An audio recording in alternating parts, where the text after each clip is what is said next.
10 June 2025. Boy, I almost lost a century there. We are at the Community Media Center in Westminster, Maryland. My name is Bill Palm, and joining me today is Rick Glass. Thank you for being with us today and sharing your story of service. I appreciate the opportunity. Okay, and you were raised in Carroll County? Correct. I was born in May 30th, 1983, born and raised in Carroll County, grew up in Union Mills, graduated from Westminster High School in 2001. But yeah, I've seen all the changes that have occurred through Carroll County over the years, and but I'm a Carroll County boy through and through. Very good. And so you joined the Marine Corps. Correct. Why? Whew, that's a very loaded question. Yeah. I was very big into physical fitness when I was in high school. I was a wrestler. I really didn't know where I wanted to go per se in my life, and I was always a fairly patriotic person. And I went to the recruiter's office and talked to a bunch of the different recruiters, and what the Marine Corps had to offer me and had to say to me was kind of up my alley. So yeah, I decided to join the Marine Corps. I was in the delayed entry program my senior year of high school, but yeah, I left for boot camp July 31st of 2001, so right before 9/11 happened. I was actually in boot camp when 9/11 happened, which is a very interesting experience. So I imagine. First, where did you go for boot camp? Went to Parris Island in the Marine Corps. If you're east of the Mississippi, you go to Parris Island, South Carolina. If you're west of the Mississippi, you go to San Diego. A little bit of rivalry between East Coast and West Coast Marines, but I don't get too caught up into that. But yeah, I was actually supposed to go to boot camp November of 2001. My father actually, he passed away, so I don't feel necessarily too uncomfortable talking about this, but there was some issues going on at the home, and I decided that I needed to leave for boot camp a lot earlier. So I went to my recruiter in June of 2001 and told him that I needed to go to boot camp immediately. So I left for boot camp in July of 2001, but I was actually on the rifle range when 9/11 went down, and I know a lot of people know exactly where they were during 9/11, which I do as well, but a very different experience because I didn't have any exposure to television, to newspaper, no cell phone, nothing like that. So we honestly thought 9/11 was a joke. We thought it was made up by our drill instructors to try to motivate us to really increase our training. But one of our guys in our platoon was actually, his father was actually killed in the 9/11 attack. So that's when it became very real to us. And I guess my whole life changed after that. Training definitely intensified. Training ramped up. Even my school's training that I had in Camp Pendleton, California, which was supposed to be 9 months, ended up getting pushed up to 6 months just because we obviously were gearing up for something. So that was my experience with boot camp and with 9/11. So it was very interesting. Boy, and what was this advanced training you got in California? I was amphibious assault. That was my MOS in the Marine Corps. So I actually signed up to be artillery in the Marines, but then they found out that I could swim in boot camp. So my swim qualification kind of moved me to a different MOS. Amphibious assault the Marine Corps is the only branch of the military that has this specific MOS. People have probably seen the vehicle before, but they don't know what it is. But it's basically a 27-ton tank that floats in the water. Often a lot of people say, well, how is that valuable for Iraq? But when it comes to river crossings, even when a lot of the Iraqis would blow up some of the bridges and stuff, extremely valuable. Carry 27 combat equipped troops in the back. So yeah, we did a lot of work with the engineers, a lot of work with the grunts, but yeah, I was amphibious assault vehicle crewman from 2001 to 2005 in the Marine Corps. Okay, and again, MOS is your military occupational Correct. specialty. Yeah, which was 1833, military occupation specialty 1833. So. Yeah, which put you in that vehicle. Correct. Oh Correct. my. Yep. Yeah. So what was your first tour like? Very overwhelming. I really didn't know I don't think any of us knew what we were getting into. We had one guy in our unit that had some Desert Storm experience, and often we were relying on him, asking him what his experience was like over at that part, of the world in the mid-90s. So often we would just talk to him, and he kind of led us to believe that it was going to be very non-combative, that we were just going to go into the country and experience a lot of POWs. And I'll never forget when we crossed the line of departure, I believe it was March 22nd of 2003, we started experiencing some heavy fire, and I guess I really wasn't expecting it. You can do all the training in the world, no matter what kind of training you do. Obviously, you do a lot of training before you get deployed, but it's a totally different effect on you when you know that the person on the end of that rifle, or even in a vehicle, is attempting to actually end your life. So no matter how much you train, you really can't, prepare yourself for something like that. So very eye-opening experience. But yeah, as soon as we crossed the line of departure, we were experiencing some heavy arms. And often people ask me where I was in my first tour in Iraq, and it's very hard for me to answer that because I was one of the very first units to be there, so we were never stationary for more than 12, 16 hours. We were on a march to Baghdad. That's all we were doing. So when people ask me, do you remember this road? Do you remember this town? It's kind of a fog. Now, my 2005 deployment, things were a little bit more established, but 2003, I really couldn't tell you exactly where I was. I know specific big cities that we got into some heavy combat in, but other than that, we were just on the march. We were on the march to Baghdad. So. Mm-hmm. But in terms of clarity, your real experience was based to some extent on your training. The training gives you a repertoire of things to do in response to a situation. So. Correct. Your training was valuable. Training was extremely valuable because some of those situations you can't really prepare for, but it's important to know how you are going to handle a situation. I mean, the Marine Corps motto is adapt and overcome. Mm-hmm. So often when you do nothing but plan for something, then something else happens. Nobody has the ability to really adapt to that. So that's something that's very important in the Marine Corps, is you have to adapt because you just never know, and it's impossible to plan for everything. I mean, we did some, mountain urban training when we were back in the States in North Carolina with paintball rounds and sim rounds, and really trying to replicate what we would go through over there. But again, when you're over there, even dealing with the heat, even dealing with a lot of the other things that are going on, it's almost impossible to train for something like that. But it changed me forever. It definitely gave me a lot of experience. It definitely made me look at life a lot different. But I can say that my 2 combat tours in Iraq were very impactful on my life. A lot for the good and a lot for the bad as well. So. Mm-hmm. What was your second tour like?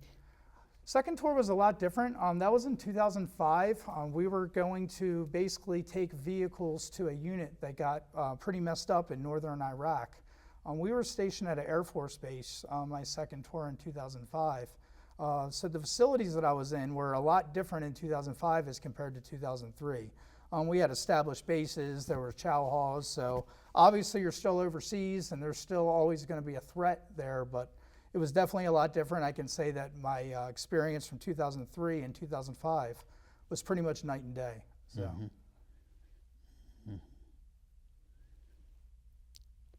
And both of them had a profound effect on you, and you were sort of mentioning, it helps you mature. Right. Maybe you could chat about that a little bit? Yeah, sure. I mean, it definitely gave me a different perspective on life. Definitely increased my gratitude. I remember my first tour, when I was getting ready to go, I was thinking about all the things that I would want. The first night I got back, and I wanted this, specific 6-pack of beer and this, specific steak. And I'll never forget when I got off the plane and, greeted my mom and my brother. And my mom asked me, she said, anything you want, what would you really, really like right now? And I wanted a cold glass of water, and I wanted a untimed shower, because that's something that I didn't have the luxury to have over there. So that's exactly what I wanted and exactly what I needed. So. My fantasy was a clean bathroom. Exactly, exactly. So a lot of that stuff went out the window. You don't even realize how much, you miss just a cold glass of water. I mean, when you're over in Iraq, we had water, but the average temperature was around 120 degrees. So you got very used to drinking room temperature water, and Now sometimes, even today I'll drink a glass of warm water and people are like, oh, I have something cold, and that stuff doesn't really bother me all that much anymore just because I got so used to it.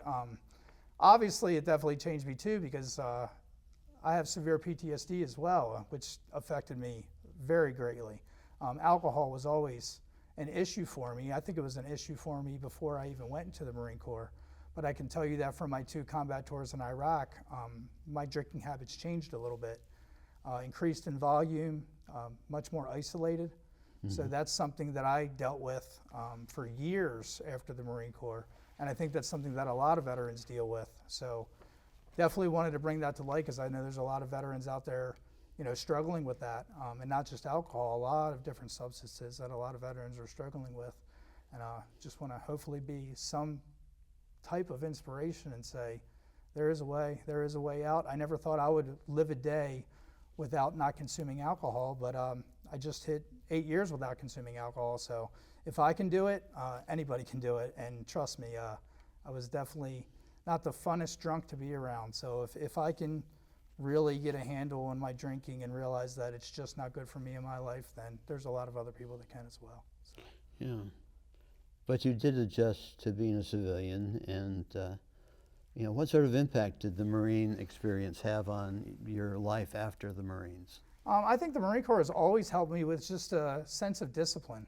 I heard a quote that I really like. It's like, how you do one thing is how you do everything. And I think the Marine Corps has been very good for me in that aspect. There's certain things, sometimes people always ask, well, how do you get motivated to do certain things? And if you're always looking for motivation, you might struggle a little bit because sometimes you just do things because you're supposed to do them. And the Marine Corps has been very good about that as far as kind of instilling that into me. Obviously, it's really helped me later on in life as far as hard work, work ethic. Even physical fitness is something that's been very good for my mental health, and that's something that the Marine Corps is very focused on.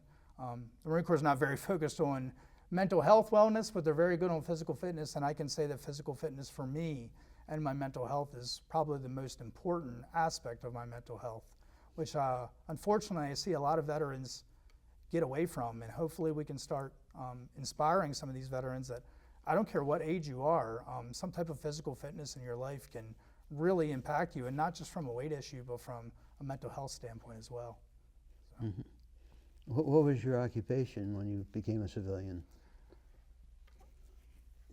We don't have long enough to talk about all the different jobs, and I think that was me. I would probably change a job every 6 months, and I would change a location of where I was living usually once a year. I was constantly trying to run away from my problems, but I have done it all. I was the manager of a GNC. I was a bagel baker. My shift was 4 a.m. until 11 a.m. every single day, and being an alcoholic with those hours was a very difficult job. I've worked at farms, I've done construction, there's probably not a whole lot I haven't done. I've worked in the restaurant industry for years, and I can tell you that was a struggle as well, trying to be in recovery in the restaurant industry. It's possible, so I don't want anybody to think it's not, but you always have that temptation around you, so that was a struggle. But it was often just saying that it was everybody else's fault. This job didn't work out because my boss doesn't like me, he likes the other manager better, playing favoritism, even with where I was living as well. Well, I'm not supposed to live here, this apartment complex isn't the best for me. And at some point you have to take a look at yourself and say, maybe you're the problem. Maybe all these issues that you're having in your life have everything to do with you and not everybody else. And it took me years and years and years to get to that point, and I'm still dealing with it. I mean, I'm in my mid-40s trying to really figure out where I'm supposed to be in life, but looking in that mirror and really seeing yourself for who you are, I clouded a lot of that with a lot of alcohol. So once I kind of got rid of that in my life, I had the ability to really look at myself and start asking myself those really hard questions. So what are you doing now for a living? Now I am the outreach coordinator for a CBD farm called Fingerboard Farm in Frederick, Maryland. I'm also on my own personal venture called CannaCares. I'm trying to create a cannabis consultation / resource center about cannabis education here in Carroll County. I think a lot of people are gravitating towards cannabis, but I think there's a severe lack of education. And I really want to create a place where people could just openly talk about it, because I think it's very important. I think the numbers are impossible to ignore, and I think it's benefiting so many people in our community, and specifically veterans. So it's an option that I have decided to go towards, and I personally believe it has saved my life. And I know a lot of other veterans are using cannabis as well, but again, I think it's all about education. I think there's a lot of misconceptions. I think there's still a great amount of stigma when it comes to the cannabis plant. And I just hope that we can really start opening up those conversations and really trying to help each other. Yeah. I'd kind of like to go back and revisit, because you've been striking on this a certain amount, but the expression is, once a Marine, always a Marine. Correct. And what is it in the Marines that really sticks with you? Something about the Marine Corps, I would say it's kind of debatably cultish, but the Marine Corps is actually one of the smallest branches of the military, but you know, you're driving around small towns or even driving around, you know, on the highway, and you see a lot of Marine Corps flags. And I think we're just a very prideful bunch. Obviously, we have the longest boot camp out of any of the branches, and there's a lot of people who just have a lot of pride that the Marine Corps is not something that anybody can do. Joining the military in general is not for the faint of heart, but I think the Marine Corps, it just takes somebody very, very special. Some people would say maybe somebody a little bit crazy. So it depends on how you look at it. But yeah, definitely being a Marine is something that I'm always going to be able to hold for the rest of my life. And that's something that nobody's ever going to be able to take away from me. No matter what I do in life, no matter my experiences, whether they were a positive effect on my life or a negative effect on my life, I can say I was part of an organization that not a lot of people can say they were. And there is a bond when you meet somebody in the Marine Corps. And on top of that, the bond is even stronger when it's one of your Marine Corps buddies that you were in combat with. It's almost impossible to explain, but that camaraderie you cannot match. I have a lot of close friends, you know, that I'm very close with now, but my wife even said I went to a reunion for the Marine Corps a few years back, and I was with a lot of my Marine Corps buddies, and I have a lot of sleep issues. And she said, this is one of the first times I've heard you snore in a long time. And I think just being around a lot of my friends that I was in combat with, it gives me a sense of peace and allows me to really relax, which I have a hard time doing, which was great for me. But yeah, that bond that you have with your combat buddies. But again, that's just the thing that when you meet another person that was in the Marine Corps, you know that you have something in common with them, because you at least know that you had very similar experiences as far as going through boot camp. So. Mm-hmm, mm-hmm. Okay, and just since you were kind of referencing back to your experiences in Iraq, did you have some good experiences? Are there some things that you really take pride in, or just have a sense of joy when you contemplate? I think as a Marine, we always look at the humorous side of things. There's definitely a lot of stories that occurred over in Iraq, and I think that's how a lot of Marines even deal with trauma as well. Mm-hmm. Even though we went through, some pretty, traumatic experiences, there was a lot of fun things that occurred in Iraq. I distinctly remember my first tour. One of the guys that I was with was commenting about how bushy my eyebrows were. And he said he wanted to trim them up, and he had some electric razors with him, and he attempted to trim my eyebrows up a little bit and had a little misstep and shaved my entire eyebrow off. And I didn't want to look like a weirdo, so I didn't want one eyebrow and one knot, so he ended up shaving both of my eyebrows off. And you'll find out very, very quick that your eyebrows are extremely important from blocking sweat into your eyes. Because when you're over in Iraq and the average temperature is 121, 122 degrees, I had to wear a bandana, for the next few months, just because the sweat was pouring into my eyes. A lot of other stories too, probably not most of them, not very appropriate to share for the community media center. But I mean, really, when it comes to that too, and I actually said this, I know before we started talking, but two people can go through the same experience and experience two totally different emotions, totally different effects. Mhm. It was a few years ago, I had one of my Marine Corps buddies call me, and he's a very hardened individual, very callous, which I really like, very fun to talk to. But I thought we were having a moment, and he brought up and he said, do you think about some of the things that went down when we were in the Marines? And I thought I was having a moment with him. I thought he was going to share, some of the things that we experienced in Iraq.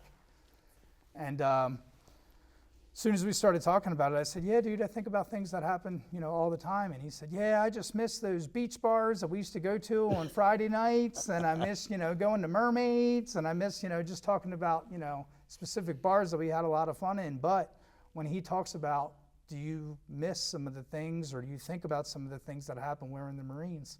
I don't know how he's processing it. Maybe he doesn't even think about Iraq. And if he doesn't, it's not really my responsibility to make him think about it.